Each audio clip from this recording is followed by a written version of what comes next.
Where do we come from? For centuries, the greatest question in the history of man had no scientific answer. Then, the first evidence of a human ancestor started a scientific revolution. This is the story of the quest to find the origins of the human race. It spanned a century and a half of obsessive searching and would make or break the careers of some of the greatest scientists in the field.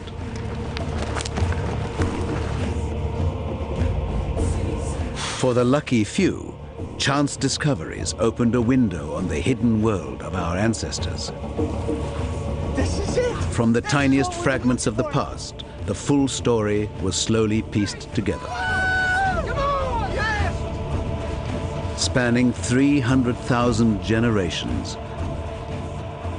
over 3 million years. It is the story of our progress from ape to man.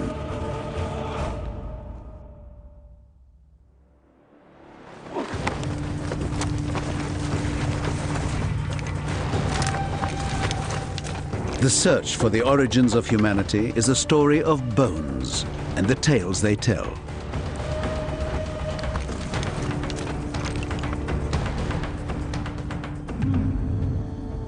The first chapter began here, 40,000 years in the future, at the entrance to this cave. With the discovery of this man.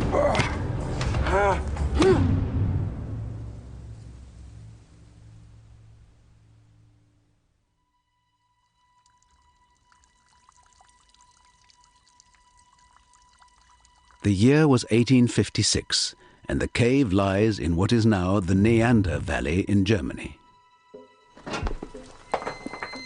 Workmen were digging for limestone, a vital ingredient in the local chemical industry. It lay under a layer of rock and soil.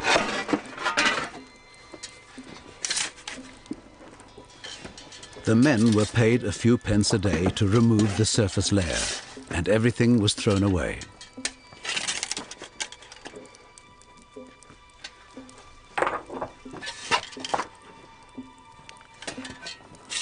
But then a spade hit something that didn't sound like a rock.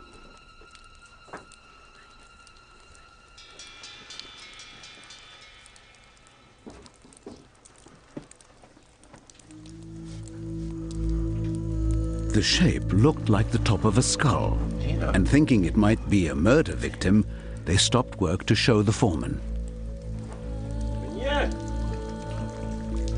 Hast du etwas gefunden? Ja.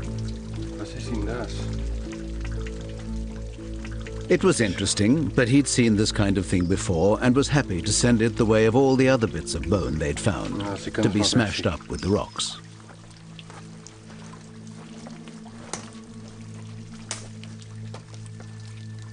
Then something made him change his mind. He knew a local school teacher who might be interested to see it, and the skull got a reprieve.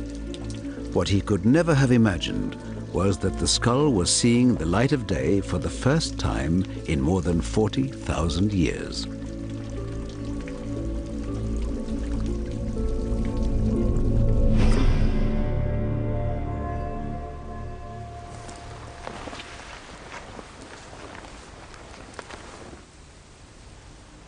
In Western Europe, 400 centuries before Christ, the original owner of the skull was a living, breathing being, a hunter, a tribal leader, a father of children, and a member of the most successful species on the European continent at the time. Neanderthal man. 40,000 years later, a school teacher, Johann Fuhlrott, got the chance to see the skull for the first time. Hallo, meneer! Hallo! Hallo! A keen amateur geologist and former anatomy student, Fuhlrott had no idea if he'd come on a wild goose chase. So interessant.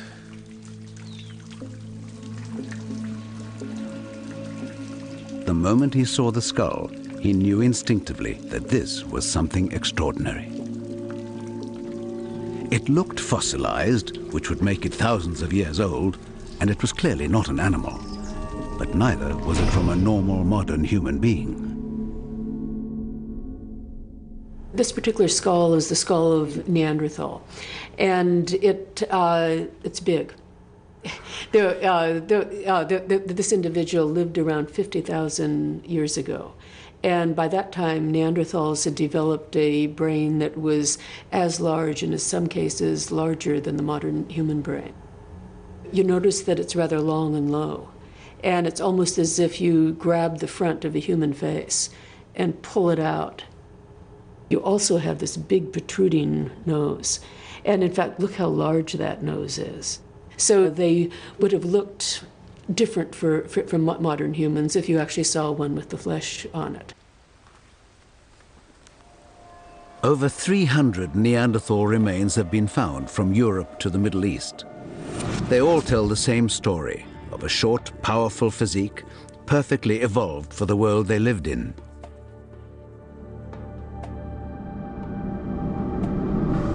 A tough place. Europe was in the early stages of the last great ice age. Within a few centuries, this land was under a glacier half a mile thick.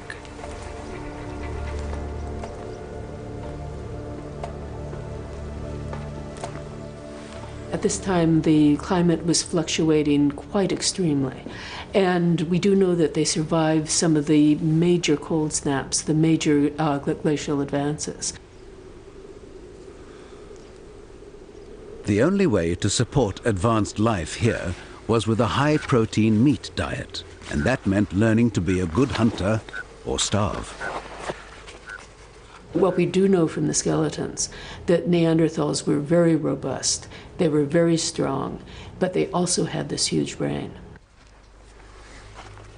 The tools found with Neanderthal suggest they developed sophisticated stone technology. Their weapons were the tools of their survival and needed to be maintained. If a spear failed at the critical moment, the hunt would fail.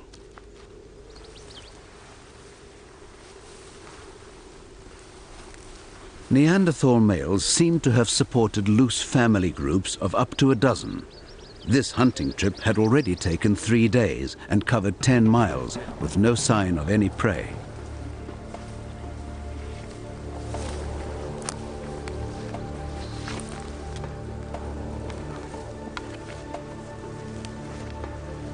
Then they found animal droppings.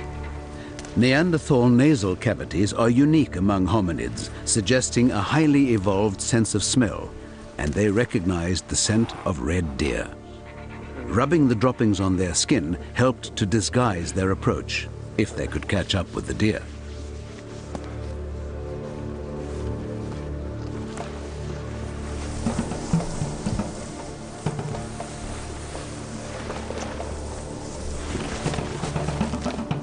They'd had to range further in recent months to find a kill.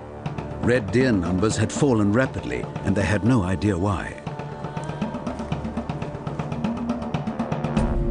What they didn't know was that they had competition. Competition that would one day drive them to extinction.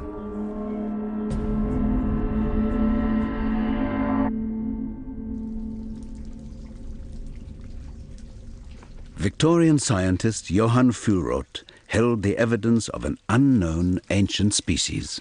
Wo habt ihr das gefunden? Wir haben es dort gefunden. Und was war da sonst noch? Vielleicht noch ein Bein. Zeig mir bitte. It's hard even to guess what the creature was without more evidence. Nur noch diesen Bein. And they hadn't got much. Und wo ist der Rest? Wir haben sie weggeschmissen. Hat's weggeschmissen? Ja. Wenn ihr jetzt noch was findet, schmeißt bitte gar nichts weg. Haltet es für mich. Ja, Mann. Ich nehme jetzt erstmal diese 2 mit. Gut. Danke. Fuhlrott gave the bones to more qualified scientists. But even when more pieces emerged from the same cave, they completely failed to identify them. Opinions varied widely, from a barbarian who'd fought the Roman legions to a lost Russian Cossack, even the victim of some unknown congenital deformity. But a new idea began to take center stage. Fuhlrott himself suggested Neanderthal might be an early ancestor of modern man. To many Victorians, this seemed the most absurd notion of all.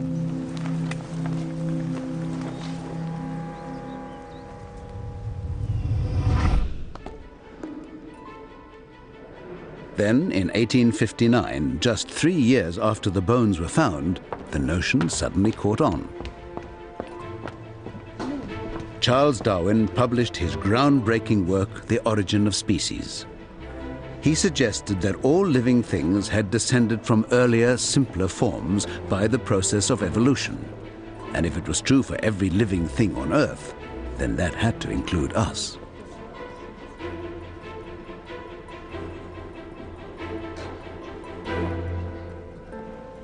In 1859, Darwin publishes The Origin of Species.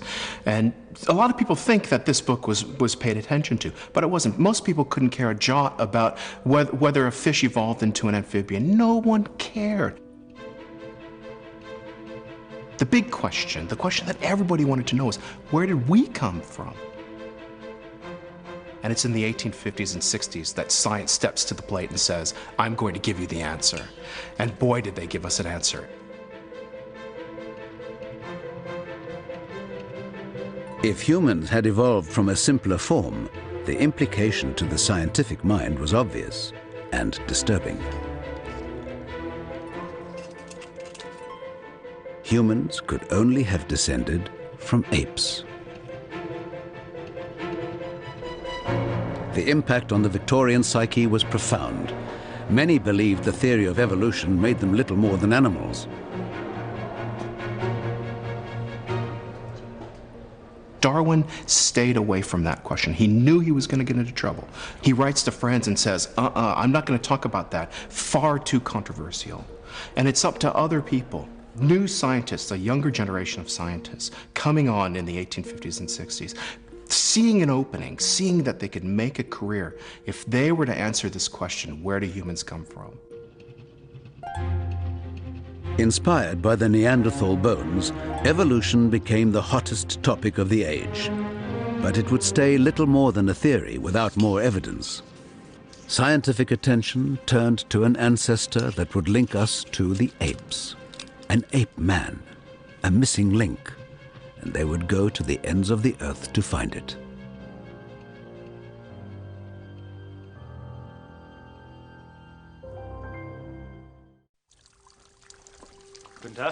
In the late 1800s, the world of science had become obsessed with the idea of a missing link between apes and man. And German scientist Johann Fuhlrott believed Neanderthal man was that link. Neanderthal seems so promising when it's first presented. It seems like it's going to be the answer. But on closer inspection, it starts to fall apart. Most importantly, the key fossils just seem to be too much like humans. Neanderthal, at best, is a man with some ape qualities.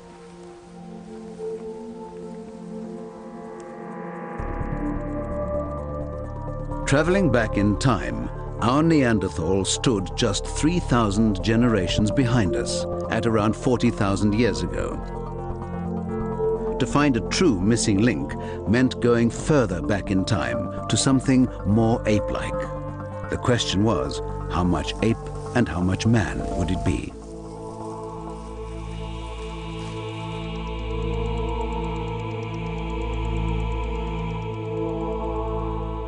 I think the idea of a missing link came from a very simple view of evolution, and it's not surprising it was simple because, of course, these ideas were in their infancy. But people had this idea of fixed types. There were humans and there were apes. And an evolutionary transition between those two types would somehow combine the features of both types. There was no real conception that evolution could operate over vast periods of time, and there could be complex mixtures of characteristics. So people were looking for something essentially that would be halfway between a living human and a living ape. But where would the evidence be found? By the 1880s, it was believed this had to be where apes and primitive people lived side by side. And so the search moved from Europe to Southeast Asia and the Dutch island colony of Sumatra, home to both man and ape.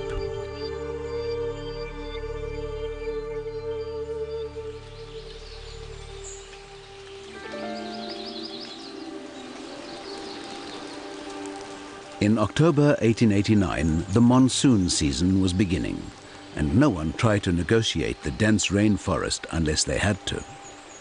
2 years ago, Eugène Dubois had a promising career as a doctor in Amsterdam, but his obsession with human origins had led him to take up the challenge to find the missing link. After abandoning his career and his civilized European home, the great dream had turned into a nightmare.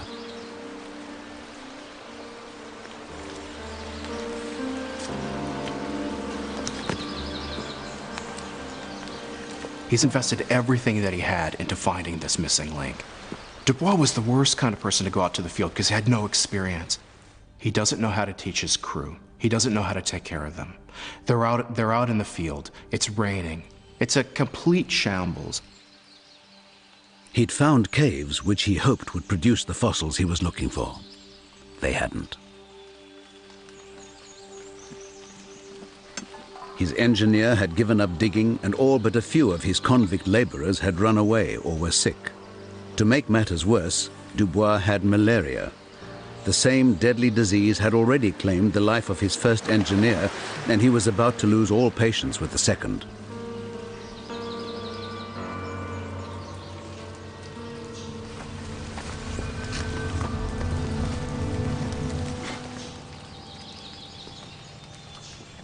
Wat ben je aan het doen? Ik ben aan het opruimen.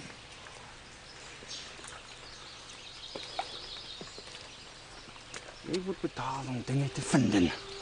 Wat heb je nou eigenlijk gevonden in de afgelopen 2 weken? Genoeg. Genoeg. Daar is dit.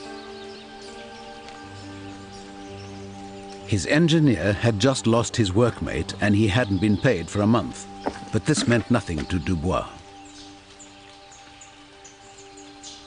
Poor Eugene, he desperately wants to find something, desperately wants to make a name for himself.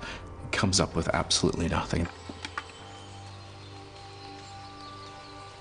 After months in the jungle, Dubois had just a few animal fossils to show for the time and money he'd spent. Is dit? Is het alles? Ja, meneer. Nou, dat is dus net niet goed genoeg. Dubois had many trials and tribulations, and someone who was not as driven, not as determined, not as obsessed, I'm sure would have given up and gone home. Daar is niks. We hebben gezocht. En dan kijk je toch weer. Kijk zelf. Sorry. Er zijn genoeg mannen daar. Ik weet niet wat zo voor heel zo lelijke werk is. Oh, vind een dan! Wat? Je hebt me gehoord. Vind een dan. Goed dan. Dubois realized his attempt to find the missing link here had failed, and he fired his engineer. Goed dan!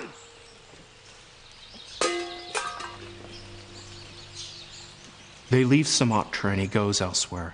And he frankly doesn't know where to look other than somewhere in the East Indies. 2 years later, and Dubois had started his search again, this time on the island of Java. Finally, his luck had started to turn. He'd fully recovered from malaria and at last had something to look at. Some fossil teeth, which he believed were extremely old and looked vaguely ape-like. Dubois had a new dig site with a bigger team overseen by the Dutch army.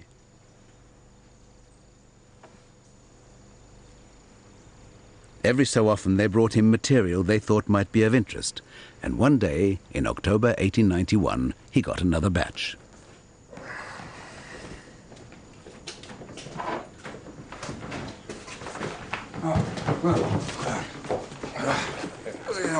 Oké. Voor die kant te doen. Zo. op.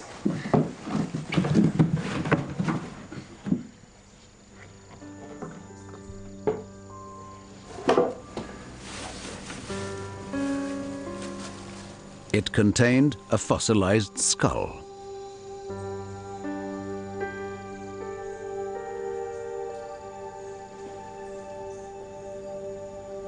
Just like Neanderthal 40 years earlier, it was only a skull cap, but like Neanderthal, it sent its discoverer into a frenzy of speculation. Dankjewel.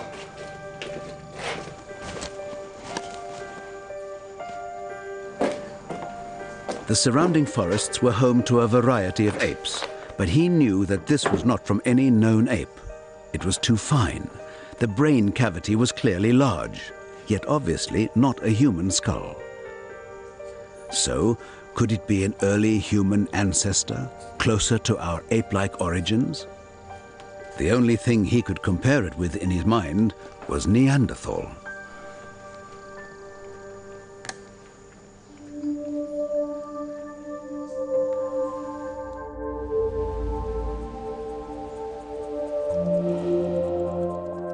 The first Neanderthal found was 40,000 years old.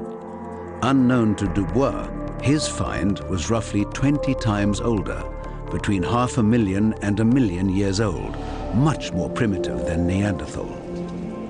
But was it any closer to being the missing link? The key, Dubois believed, was the size of the brain. He had a precise mathematical model to determine the missing link. Its brain cavity should be precisely half the size of a human and twice the size of a chimpanzee.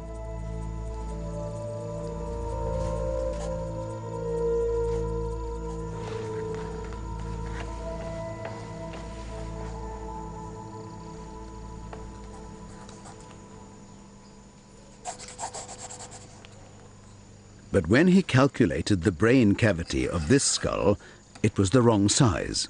Too big for the halfway point, therefore too big to be the ape-like creature he had imagined. And more evidence emerged from the site which simply added to the confusion for Dubois. A complete fossilized leg bone. Its shape suggested its owner stood upright and walked on two legs, like a man.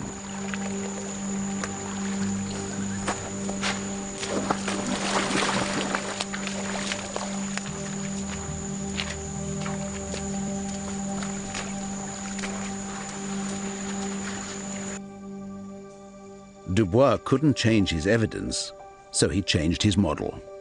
He decided that the missing link had to have a brain almost as large as our own.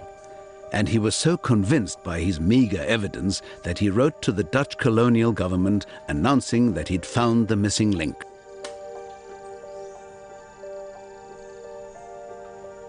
He called it Pithecanthropus erectus, upright walking ape man. One of the most successful hominid species ever to walk the earth.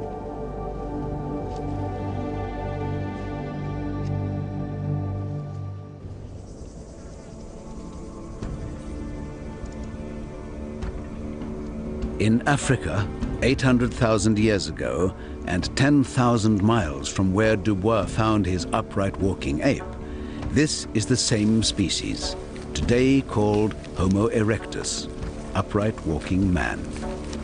They'd been able to colonize Africa, Asia, and beyond thanks to a unique combination of physical and mental qualities.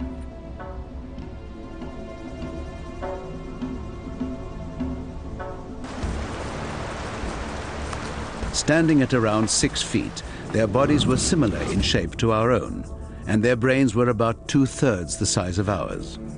Homo erectus was on the verge of becoming human.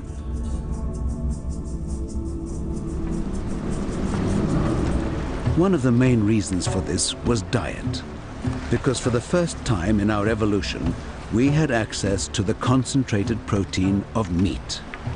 Yet there's no evidence that Homo erectus was a true hunter. This antelope was most likely scavenged from a leopard kill, the spears used to drive away the predator.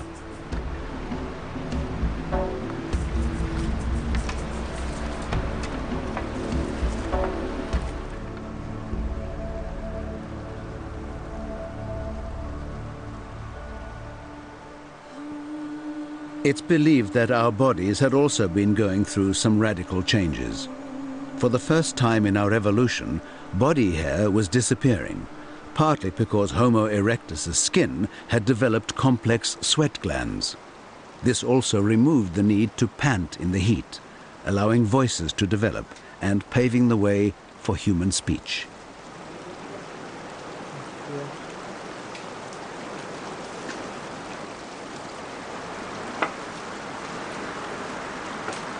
But it's their stone tools that showed how advanced Homo erectus had become. We find the appearance of a thing called the hand axe, which has been called the Swiss Army knife of the Paleolithic. This is a multi-purpose tool. It's shaped very consistently, worked on both sides, worked very skillfully, and Erectus developed that certainly close to 1.5 million years ago. So this was a big advance in technology. These people were part of a larger group, the beginnings of a tribe. But they stayed together as a tight-knit family, and there is evidence that they had learned to care for each other through sickness and injury.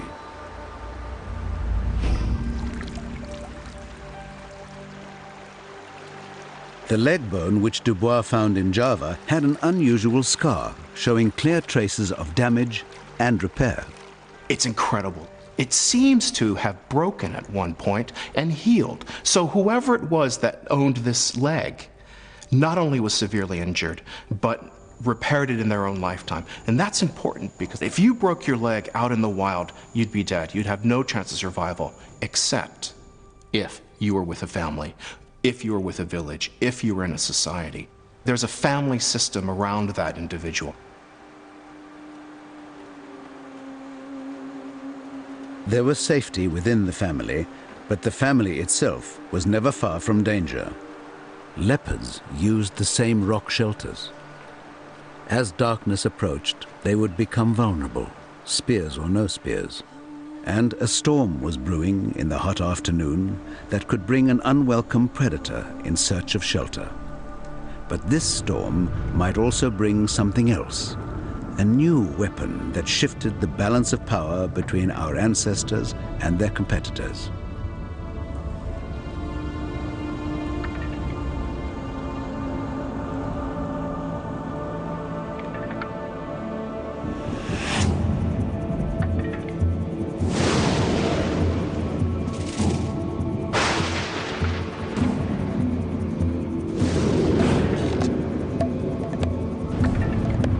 One of the most important pieces in the human evolutionary puzzle, a gift from nature. Every animal on Earth that had ever encountered fire had run away from it. Homo erectus was at a crossroads of human evolution. If they could do the unimaginable and conquer their instinctive fear, they would harness a new power. They just needed the nerve to reach into the blaze.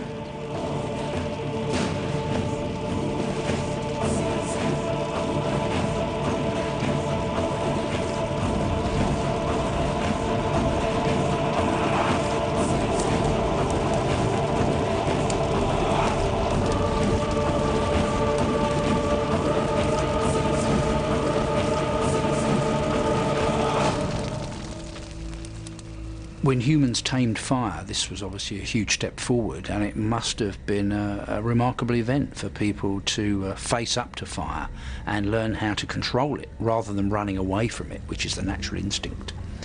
And once they could do that, once they could capture fire and eventually even make it at will, this was a huge advance.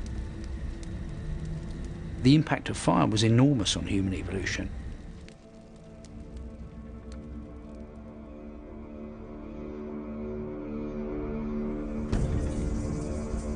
The technology of fire gave Homo erectus heat, light, and protection on their travels, helping them to migrate across the world from Africa to Asia and beyond.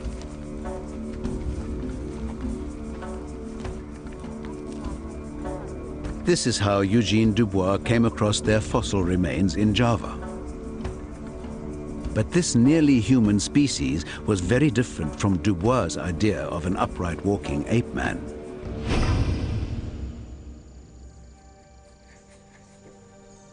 In his mind, he'd found the perfect mix of ape and human characteristics for a missing link. Wees my so 'n bietjie. All he had to do was convince the rest of the world. Ek 'n bietjie snaaks. And it wasn't going to be easy. I think he must have thought that the world was ready for this, and when he announced it, the world of science would be at his feet for making this great discovery that the world had been waiting for. And of course it didn't work out like that, because when Dubois actually tried to publish the material and showed people the material, their view was that it was too ape-like to be a missing link.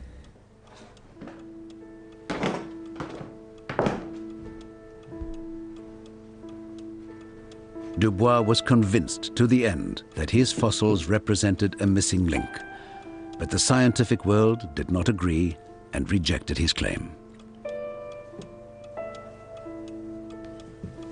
Because he never attended his own dig, he couldn't even prove his pieces belonged to the same creature. The verdict of most experts was that the leg was human, but the skull looked like an unknown species of ape. He leaves Dutch East Indies, he goes back home, and no one's paying any attention to his work. No one's paying attention to his fossils. And it must have just broken his heart. He ended up basically assembling his fossils and said, right, if you're not going to pay any attention to me, you're not going to get access to my material. Must have been one of the greatest sulks in scientific history. If you don't believe me, you can't look at my stuff.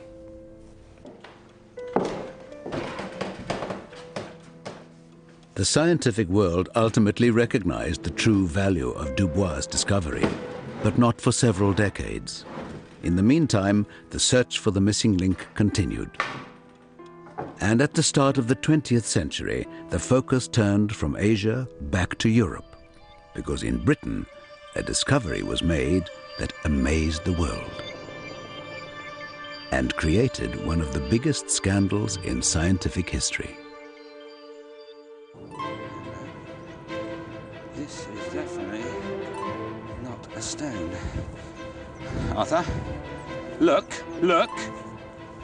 Teeth.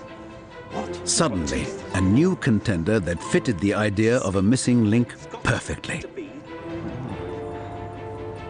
In fact, it was almost too perfect. Well, Dr. Watson, what do you think? But then, forgeries often are.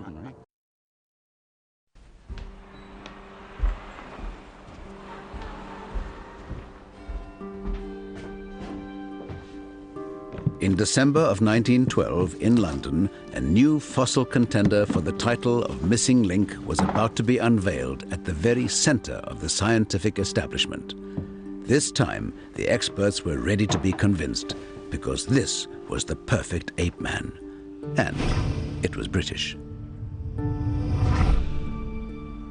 There was this tremendous rivalry between Britain and Germany building up to the First World War, both nationalistic, artistic, and certainly scientific. And the fact that Britain had nothing to match the Neanderthal find, I think, was a factor in the success that Piltdown had. Once it was delivered, here was evidence that we could match anything the Germans had. There was a sense of expectation among the eminent guests of the Royal Geographical Society, and Charles Dawson was about to become the most celebrated fossil finder in the British Empire. Gentlemen, may I introduce you to Piltdown Man. The reconstructed skull showed the exact combination of features everyone had expected to find in the missing link. What they felt at that time, that the essence of humanity, the essence of being human, was the large brain size. And their concept of the missing link was a large brain mixed up with some ape-like characteristics. And this is, of course, what Piltdown Man was. So, is Piltdown Man just another early man? On the lines of Neanderthal? I think not. Why? The jaw. What Piltdown delivered was what many British experts were hoping for. Something that seemed to have a large brain in a modern-shaped brain case, although rather thick and primitive, and In the jawbone, we have evidence of a much more ape-like jaw and teeth. And this weird combination was what actually some British experts had predicted, that the brain had grown large early on in human evolution, but the teeth and jaws lagged behind. And Piltdown seemed to show that, and what was more, it was British. 3 years earlier, the first piece of Piltdown Man had emerged seemingly by chance. Workmen digging a road had found what they thought was a coconut and casually smashed it. It was Piltdown Man's skull.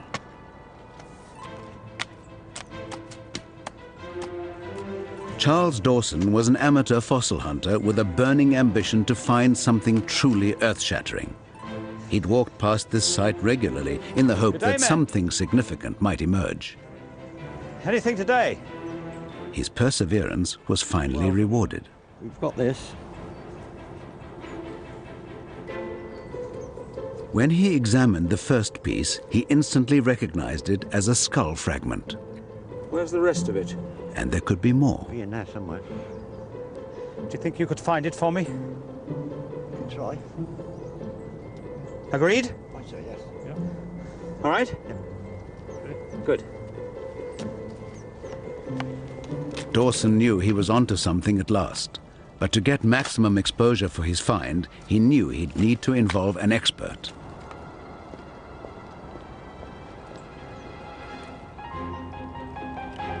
A year later, he'd persuaded Sir Arthur Smith Woodward of the British Museum to join in the search for more evidence. The skull fragments looked vaguely human, but they hoped to find evidence that its owner could be older and more primitive. Evidence of something more ape-like. And in a surprisingly short time, they'd found it. This is definitely not a stone. Arthur, look, look. Teeth. What? We've got teeth. The evidence seemed conclusive, and with Smith Woodward's support, Dawson felt able to make his boldest claim. It is my conjecture that what I have termed the Anthropus dawsoni, Dawson's dawn man, is nothing less than the missing link we have searched for so long. Thank you. For the British scientific establishment, here at last was what they'd long wished for, the perfect missing link. A big-brained British ape man. The fossils are perfect for a missing link. Some of it seems to be human, some of it seems to be ape. It just fits perfectly right in between. In your search for an ancestor, that's what you want. You know, it was almost too good to be true, but because everyone was looking for something, because everyone wanted to find that first Briton, nobody dug deeper. Gentlemen, please, gather round. It seemed the missing link had been found. Yet while Dawson savored his moment of glory, his audience was unaware they'd all been taken in by the greatest hoax in scientific history, and it would take decades for the truth to be revealed.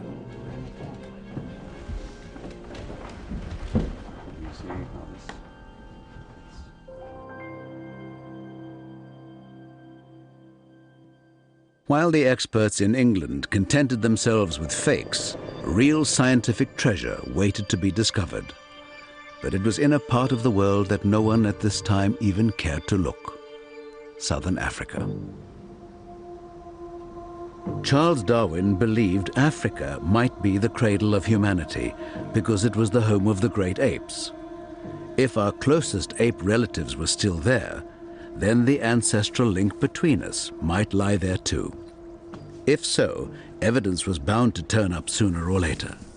It just needed someone to recognize it when it did.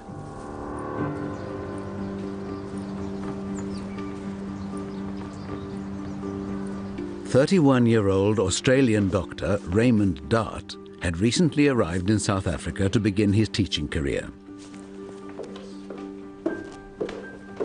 Soon after, his friend was getting married, and Dart was the best man. Keep still. He and wife Dora had half an hour to finish getting ready.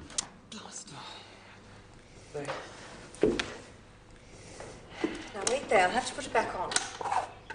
But Dart's mind was elsewhere.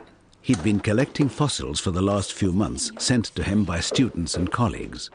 A week ago, he'd got news of a spectacular fossil found in a nearby lime quarry, and it had just arrived by train.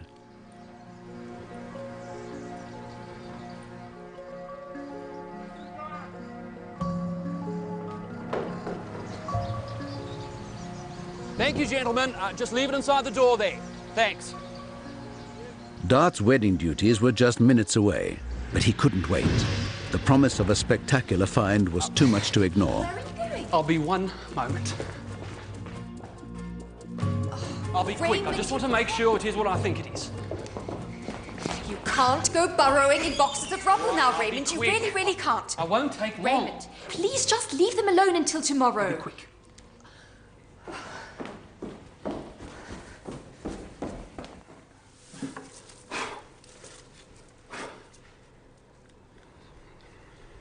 The first thing he saw was material he'd seen a dozen times before. But then, something he could never have dreamed of. A brain. To be precise, the space once occupied by a brain, now filled with fossilized sand.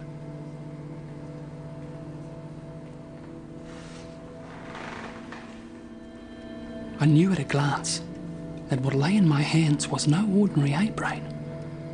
Here was the replica of a brain 3 times the size of any baboon, and considerably bigger than an adult chimpanzee. Yet it was not big enough for a primitive man. But whose brain was it?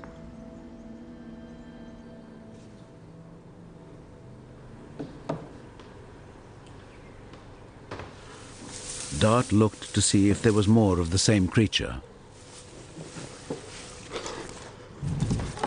He found a piece of rock with the outline of an upper jaw. Behind it, a hollow space. When he matched the brain to the hollow, it was a perfect fit. He realized he had both the brain and skull of an unknown ape man, but the face was buried in solid rock. Raymond, Christo is here. Yeah, sorry. Please, this is getting silly. Powerless to reveal its identity immediately, but Dart knew just a few inches of rock separated him from a momentous revelation.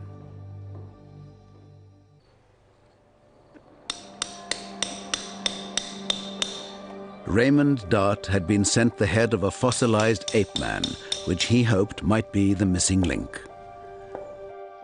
But it was buried in a lump of solid rock. It took him 7 weeks of painstaking work to reveal its identity.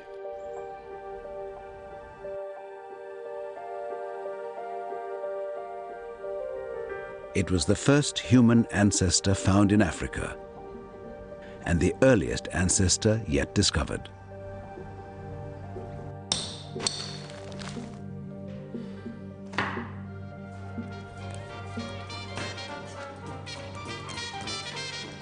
The moment of truth came on Christmas Eve, 1924.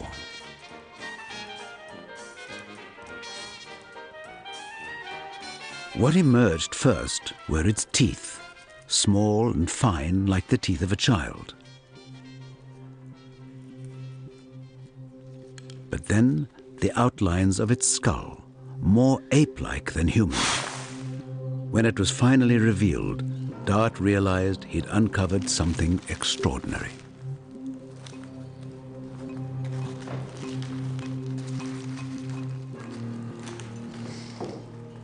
A combination of human and ape features that had never been seen before in the face of a child.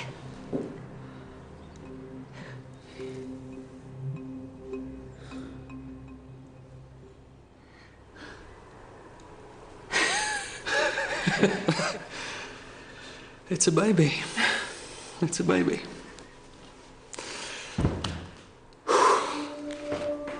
The fossil had been found in a limestone quarry at a site called Taung, so Dart called it Taung Child.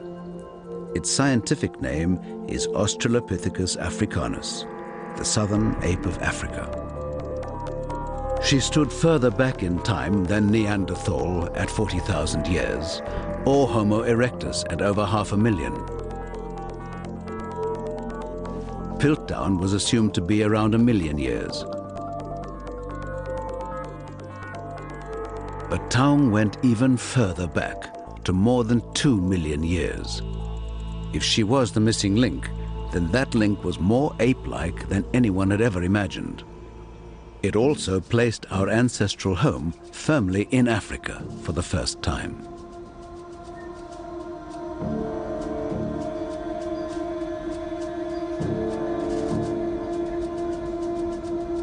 In South Africa, 2 million years ago, the world of Taung Child, just like the savannah today, was a place of food scarcity. There were no easy pickings.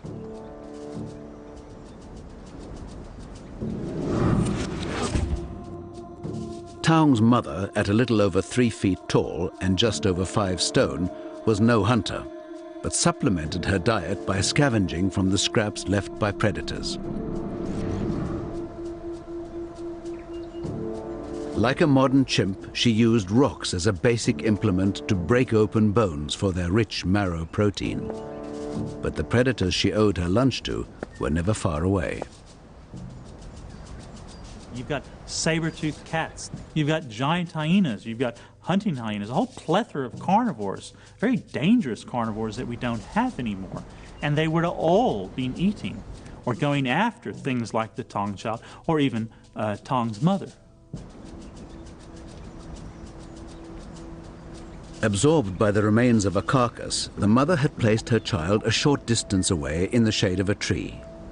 Her 3-year-old was the size of an 18-month human infant and had no protection apart from its mother. She knew there were threats, but she'd keep one eye out for the child, like any parent.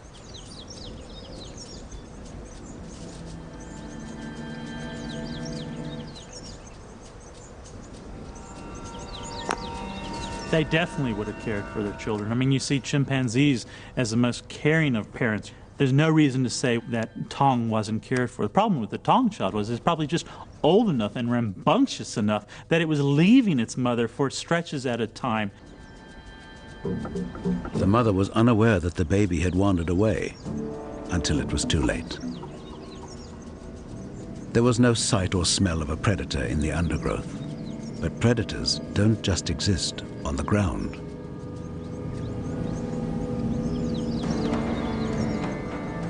You've also got a threat from eagles.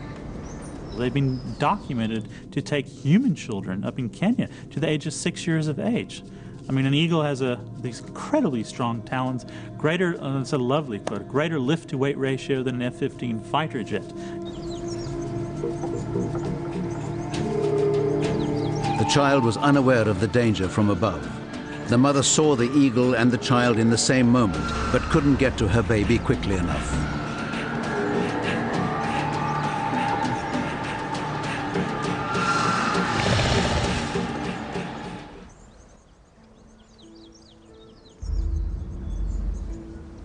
Taung's skull was found with eggshells and other broken skulls, typical of deposits found in eagles' nests. A lot of the skulls, interestingly, have these V-shaped impressions from this eagle's beak going through, because preferentially they eat out the brain. Very rich, nutritious source of protein. This small, defenseless creature was Raymond Dart's missing link. Valentine's Day, 1925, just 2 months after Taung Child had first emerged from the rock. A week earlier, Dart had published a scientific paper claiming Taung was the missing link and unleashing a storm of controversy.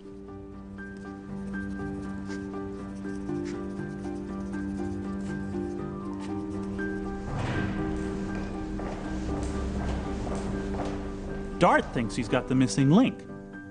But there's also this Piltdown specimen that matches what the scientific establishment thinks. Brain growth was thought to have driven human evolution, and Piltdown had a large brain and ape-like teeth. But Taung had the opposite, a small brain and human-looking teeth. The whole mix of different features that you find with the Taung child really is quite interesting. It's a whole reversal. It's more like a man-ape than an ape-man. And it's a complete different mixture of features that the world hadn't seen and the world actually wasn't ready for. Have you seen Professor Dart? The biggest experts in this field all backed Piltdown. Any sort of voices of doubt were generally just overridden by the authority of these people. Dart's publication directly contradicted the scientific establishment. Could anybody tell me where I can find Professor Dart? He sent it to London to be reviewed by the world experts, the same experts whose views he contradicts. And these so-called experts dismiss it because they've got their money on the other horse. He had one ally in his struggle for recognition, Dr. Robert Broom, like Dart, an anatomist and fossil collector. Broom had the reviews from London. Raymond, I thought you'd be interested in these. Some responses to your short paper in Nature. There's one there by Sir Arthur Keith. What does he have to say? Not very encouraging, I'm afraid. He places Taung in the same subfamily as gorillas. What? How? Well, he says here, the brain is clearly too small to be a human ancestor. The experts lined up to condemn Dart's description of a fossil they'd never even seen. How can he know what's too small or too big? How can he possibly claim that a human ancestor's brain had to be a particular size? What's his yardstick? A standard sized bowler hat? What's the matter with it, Robert? Do they think I'm making it up? So what went wrong for Raymond Dart? Wrong man, wrong place, wrong thing. He's the wrong man. He's an Australian. He's not part of the establishment. It's the wrong place. Southern Africa. Everyone's expecting another place, either Europe or Asia. It's the wrong thing. He calls it an ape. Everyone thinks it's an ape. Well, if it's an ape, where does it fit in the story? Taung is showing so many points of affinity with the gorilla and the chimpanzee that there cannot be a moment's hesitation in placing the fossil in this living group. How can he say that? I don't know. Smith Woodward dismisses the whole thing out of hand. He says that Taung certainly has...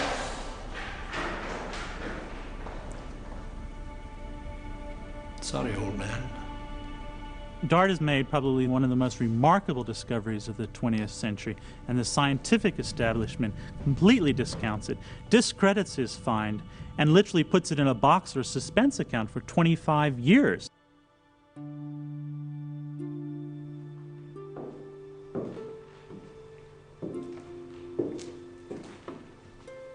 In the 1920s and 30s, the most widely read textbook on human origins did not even mention Dart's find. His work was not taught in universities. Dart had suffered an incredible amount. I mean, Dart was really put in kind of scientific obscurity.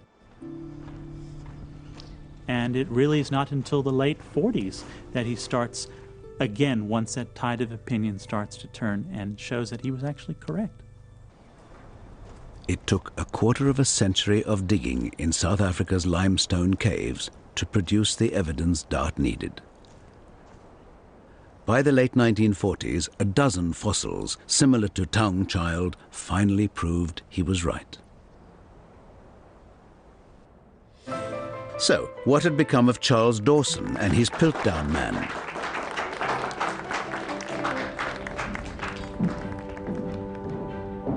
"40 years after it emerged as the prime contender for the missing link, the Piltdown fossils were examined scientifically for the first time. and finally revealed for what they always were, an elaborate hoax. There was embarrassment and puzzlement, astonishment, disbelief in some cases that this thing was not genuine. But I think for the greater world of science, there was relief, particularly outside of Britain, because so many people by then had decided there was something peculiar about Piltdown, even if they couldn't put their finger on it. At the Natural History Museum in London, scientists decided to apply some newly available chemical tests. But as soon as the sample was drilled from the jawbone, they noticed something strange.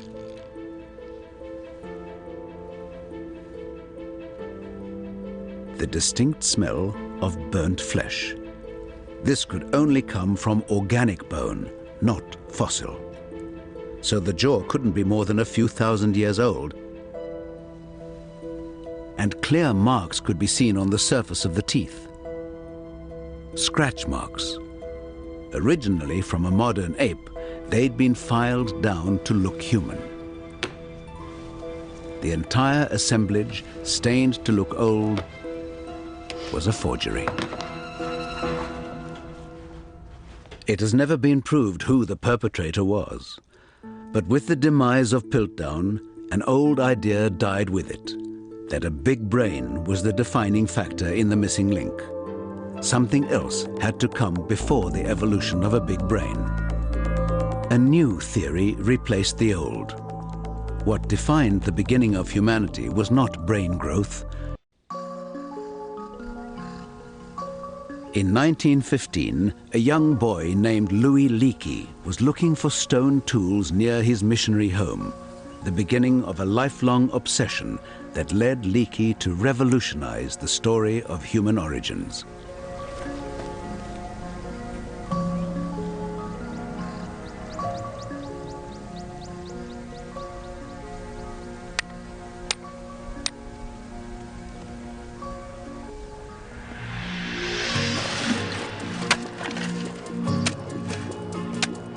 "44 years later, Leakey was looking for the missing link, and the search had taken him to what is now Tanzania.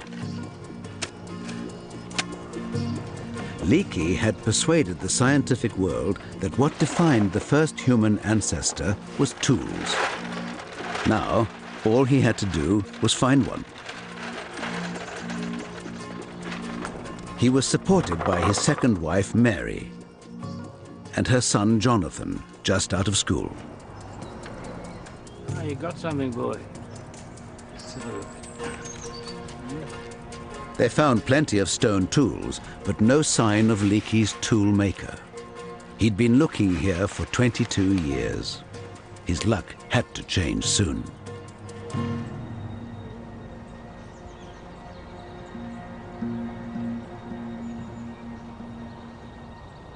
On the 17th of July, 1959, Louis Leakey was laid low with the flu.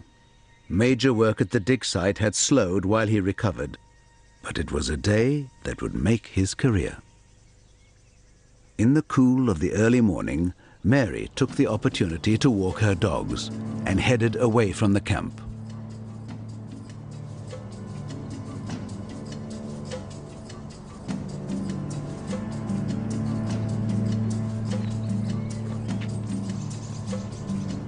She wasn't expecting to find much in the way of fossils, but this year's rains had done them an unexpected favor. As she casually scanned the broken surface, her mind suddenly registered an unmistakable shape exposed in the dirt.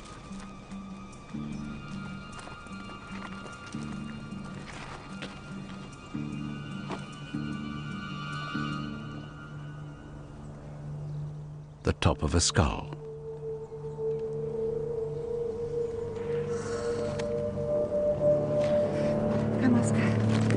Mary was convinced it must be the toolmaker they'd been searching for. Louis, darling, please wake up. I found something very important. Darling, please, I know you're not feeling well, but try and wake up. What have you found? I don't know. That's why I want you to come and have a look. You're gonna have to help me.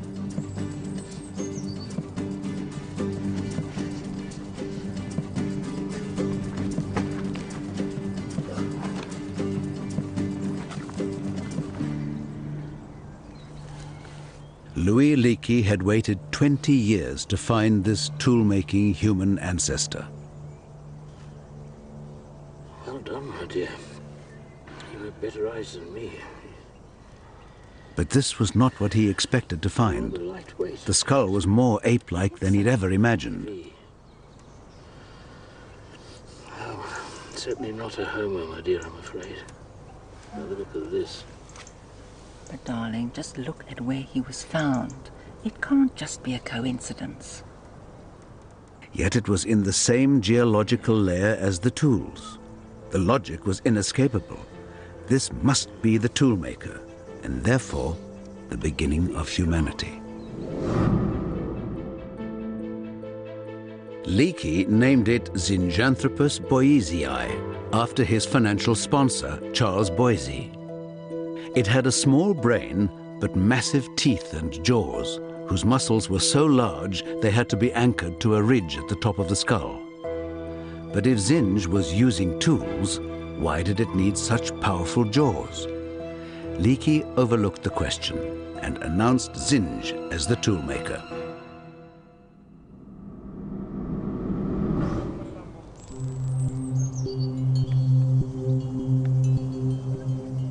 For a year, the scientific world accepted Zinj as the tool-making missing link. Then, in 1960, Leakey completely changed his mind. Mary was on her way from the camp into town one day when a can was dislodged in the back of her Land Rover. When she stopped to fix it, she noticed a familiar shape in the earth, another piece of skull, of an entirely new, more human-like species.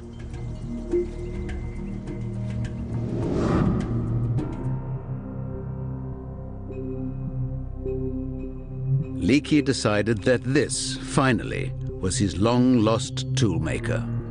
He named it Homo habilis, literally, handy man. Habilis had a larger brain and much more human teeth, which made sense if he was getting meat using stone tools. Though the tools Habilis made were little more than broken rocks, they marked the very start of human stone technology. But if Habilis is the toolmaker, why was Zinj also found with the tools?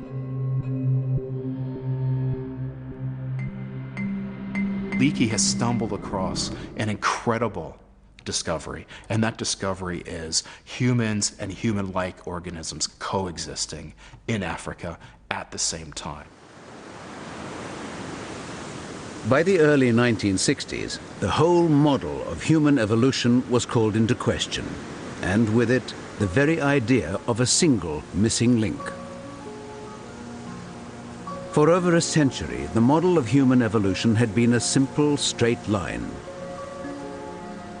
It began with a lower evolutionary form, an ancestral ape, and ended with the most advanced creature on Earth, the modern human being.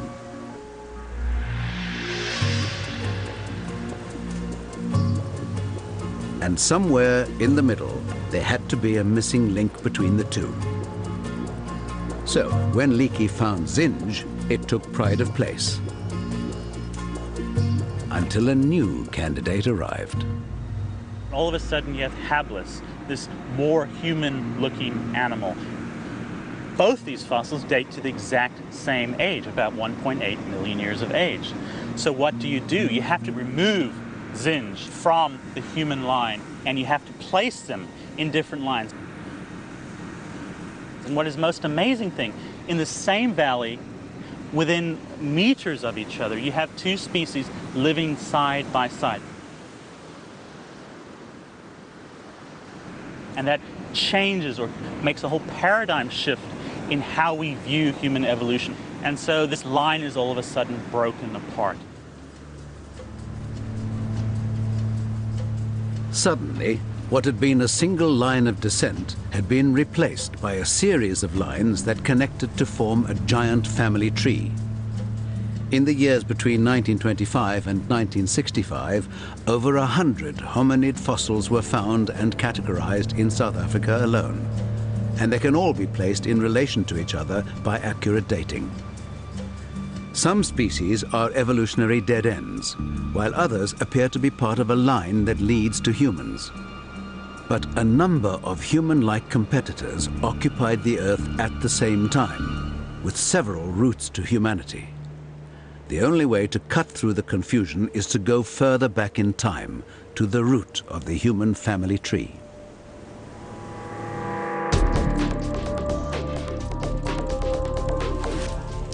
Before we had a big brain, long before we used fire and language, before we even made tools, the creature everyone was looking for marked the very beginning of humanity.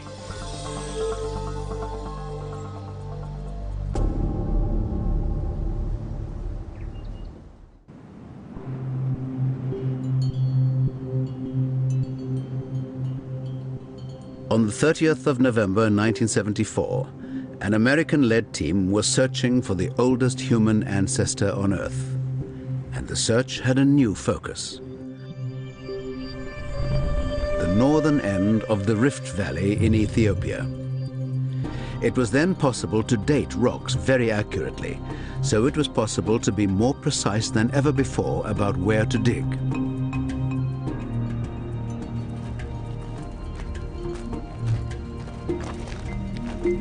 Using new radiometric technology, they dated the volcanic layers here to around 3.5 million years old. Team leader Donald Johanson was a rising star in the world of anthropology. He knew Dart's Australopithecus africanus lived over 2 million years ago. And Leakey's Homo habilis at about 1.75 million. But they were on separate ancestral lines. He believed there was a common ancestor, over 3 million years old, the same age as the surrounding rocks.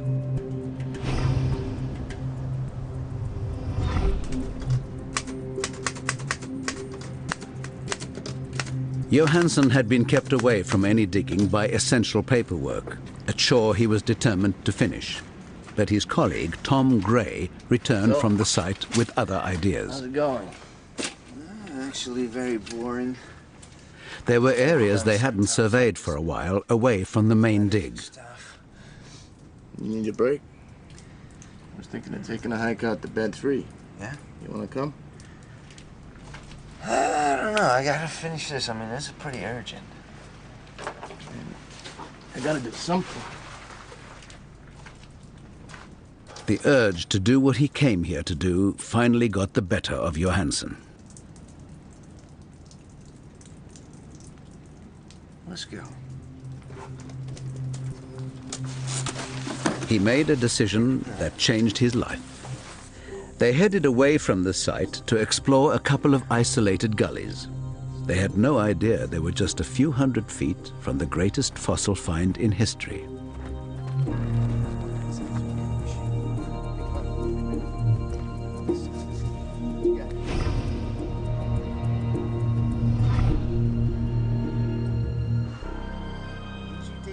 But as the afternoon wore on, they had little to show for their efforts.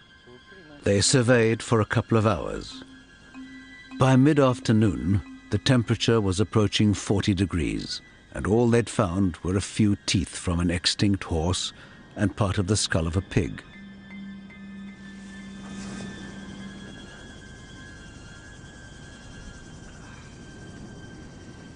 They decided to head back to camp. But Johansen had a hunch to look again in an old gully on their way back. Hey, Tom, this way. It had been thoroughly checked before and produced nothing.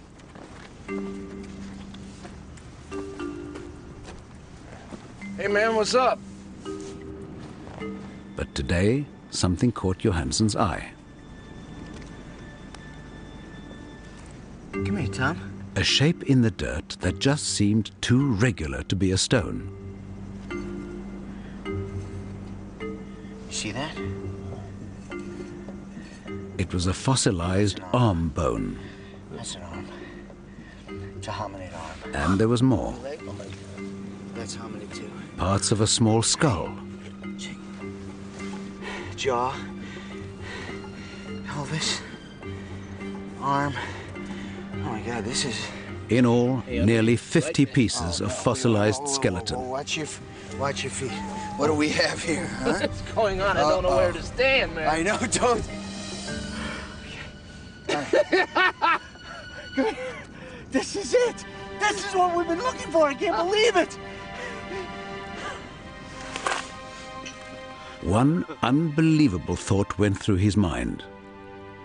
What if all the pieces fitted together? Could they be parts of a single, extremely primitive skeleton? Hey, guys! Come on! Come on! Yes! If Don Johansen was right, he was looking at the most complete skeletal remains of our earliest human ancestor yet discovered.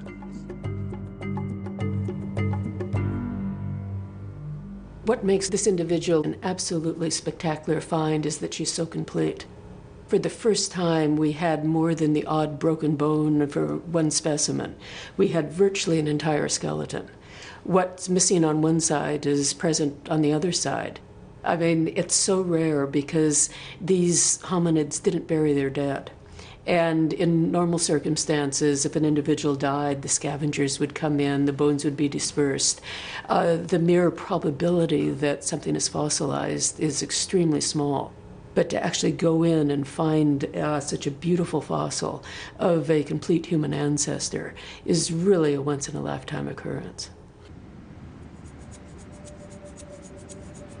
In the first few hours following the discovery, the scale of the find was hard for the team to grasp. But that night, in the wind-blown desert outside of Hadar in Ethiopia, the realization of what they'd found began to sink in. Here you go, man. Congratulations. Thank you, guys. Get yourself a beer. Okay. Guys, Inspired by a tape of the Beatles' song Lucy in the Sky with Diamonds, the new fossil picked up a name, Lucy. To Lucy! All right. To Lucy. Lucy. In Ethiopia, 3.2 million years ago, lived Australopithecus afarensis, Lucy.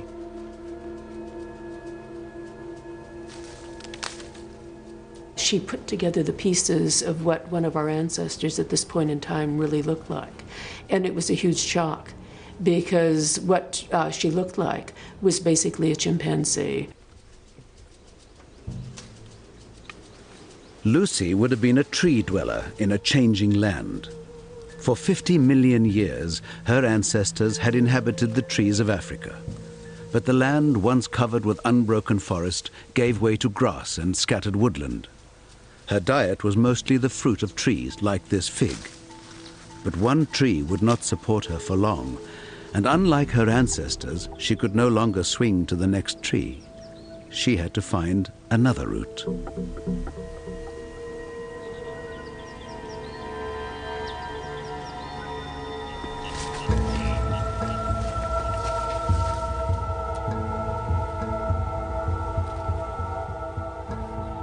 Lucy did something no ape had ever done.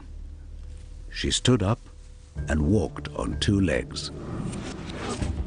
In her body and behavior, Lucy is in most respects an ape, from her diet to her small brain and habitat. The big difference is the way she walked. Walking upright is the first piece in our evolutionary puzzle, the first step on the road to humanity. The initial ancestral change that we see in human evolution is not brain expansion. Interestingly, it's not even stone tools. The first major innovative change that you see in evolution is none of what you would expect to find with humans or humanity, but it's the ability to walk on two legs bipedally.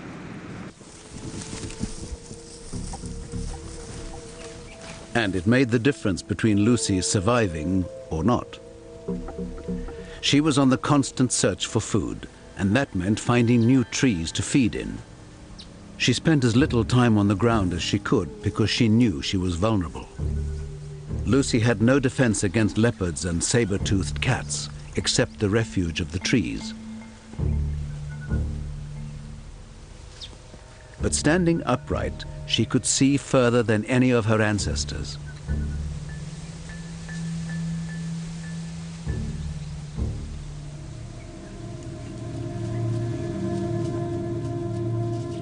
Sensing movement in the grass, she runs.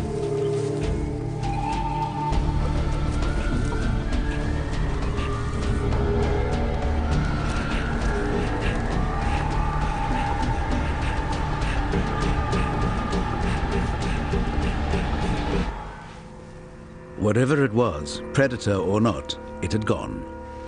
But the balance of power between the predator and its prey had started to shift. The simple act of walking upright started an evolutionary chain reaction. It freed the hands to become the makers and users of tools. And it was tool use that would one day power the brain's growth with protein from scavenging and hunting.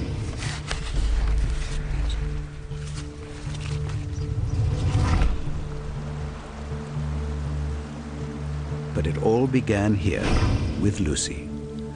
So, is Lucy finally the missing link?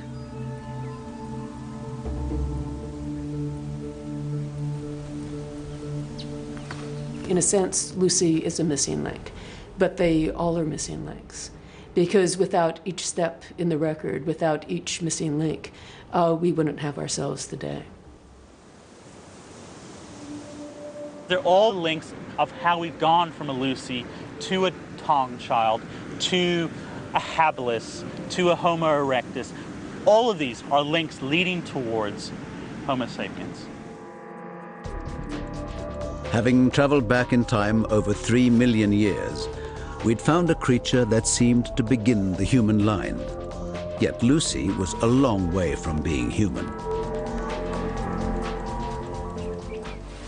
We found the common ancestor of all the things that are human. But at the end of the day, it's a bit empty. Look what we don't find with Lucy. We don't find culture.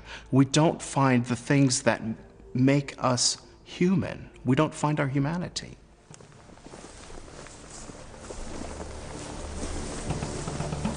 Science began to look again at our most recent ancestors. 40,000 years ago, a successful, intelligent hominid species occupied Europe, Neanderthal man.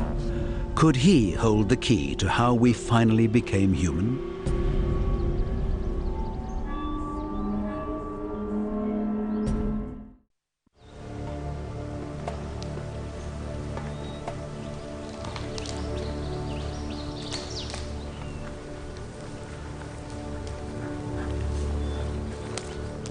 "40,000 years ago, Neanderthal hunters on the scent of red deer in the forests of Western Europe.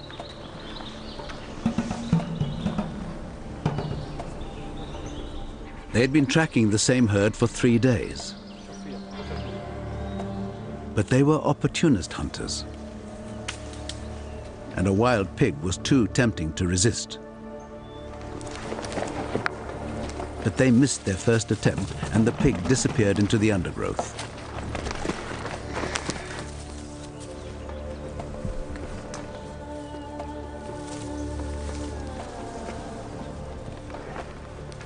The Neanderthals worked out a plan to corner their prey.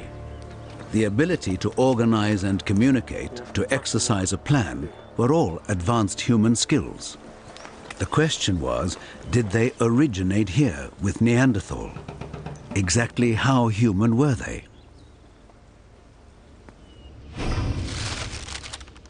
June of 1996, the vaults of the Rhineland Museum in Germany. Genetic scientist Matthias Krings from Munich University was about to attempt to answer that question.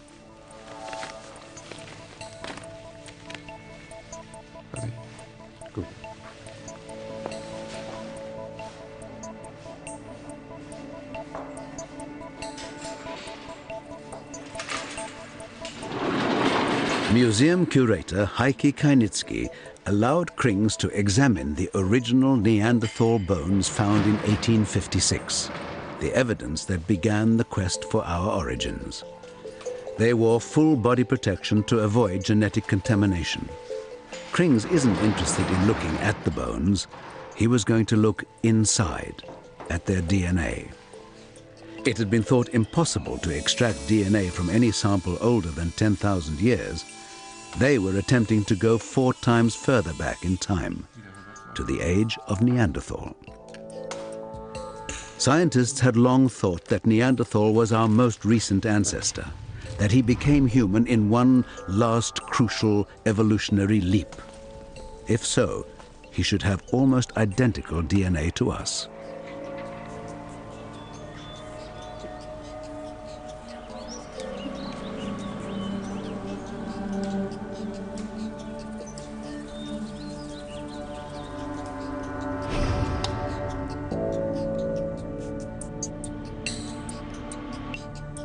In Munich, Matthias Krings finally had the 2 sets of DNA results, Neanderthal and modern man. Und? Was siehst du? Was sehe ich? Ich habe keine Ahnung, was ich sehe. Das kann doch wohl nicht richtig sein. Between any 2 people, there should be an average of 8 differences in the same piece of DNA. 3, 4. But between the human and Neanderthal samples, Krings counted nearly 4 times as many differences. Das ist was anderes. Das ist was völlig anderes. Ich habe sowas noch nie gesehen. Mann, bist du dir sicher?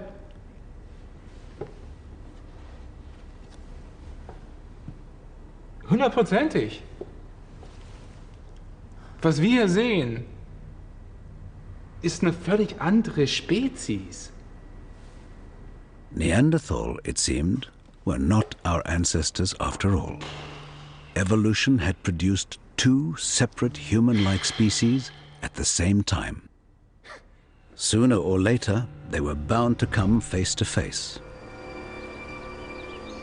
While the Neanderthal tried to flush out their pig, into the same area came a new hunting party. Another human species were after the same pig.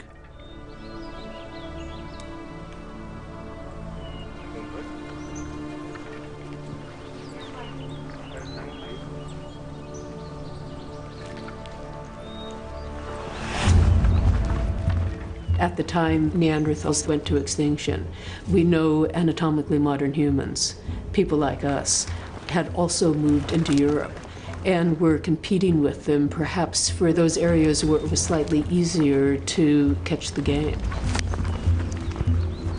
Modern humans that have larger group sizes, more efficient tools maybe, they might be just that better at hunting. The Neanderthals' plan to corner the pig had failed. They'd lost sight of it in the undergrowth. Then it seemed to have broken cover, further down the hill. In fact, the modern humans had got there first.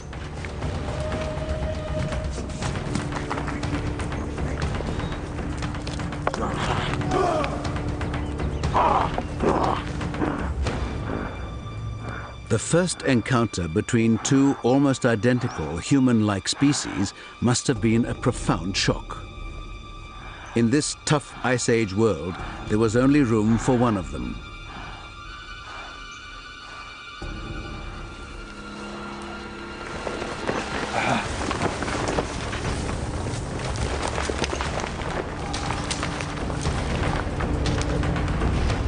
"500,000 years ago, they shared a remote common ancestor, a descendant of Homo erectus. From their African homeland, their ancestors migrated across half the world, spreading as far as Southeast Asia and into Northern Europe. Here they would emerge as Neanderthal man.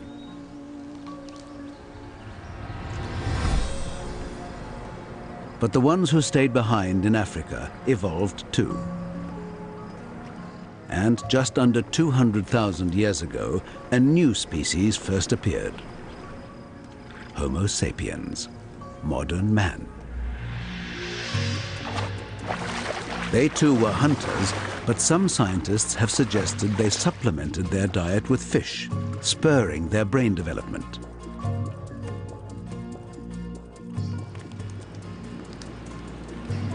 The evidence suggests their culture developed faster,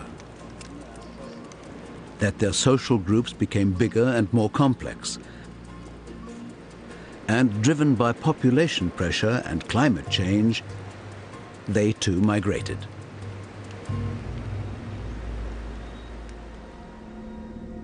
It took 150,000 years to spread from Africa to Europe, and as they moved further and further north, their appearance changed.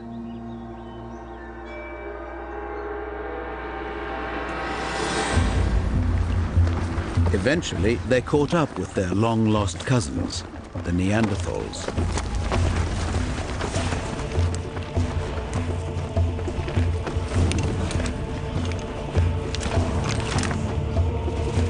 The European continent was losing one of its oldest, most successful species.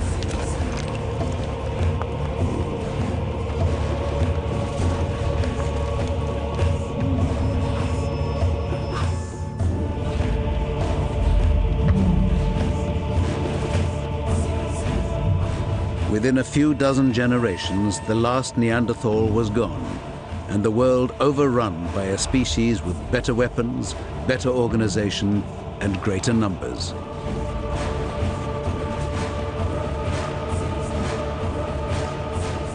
Modern man.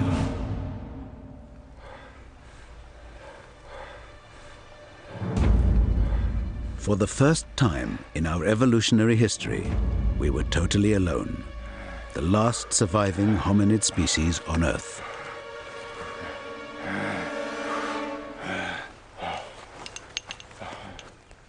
Within 40,000 years, Homo sapiens had colonized the whole world, free of any competition.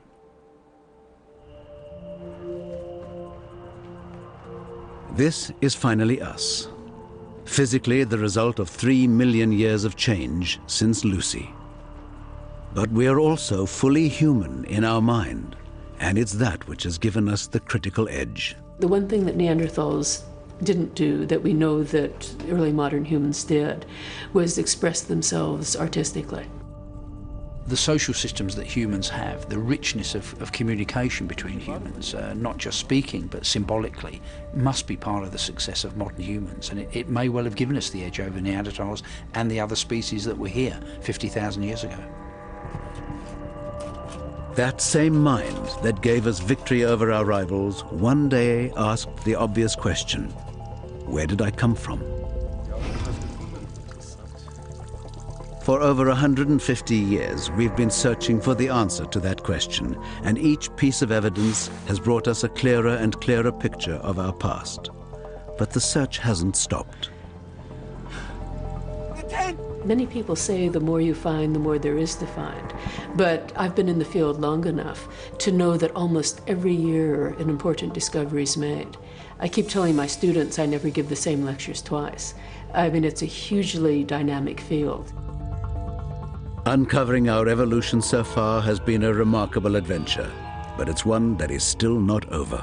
It leads us to wonder, what else is out there? What else are we going to find? In the next 10, 20 years, as paleontologists explore parts of the world that we haven't gotten to yet, who knows what we're going to find?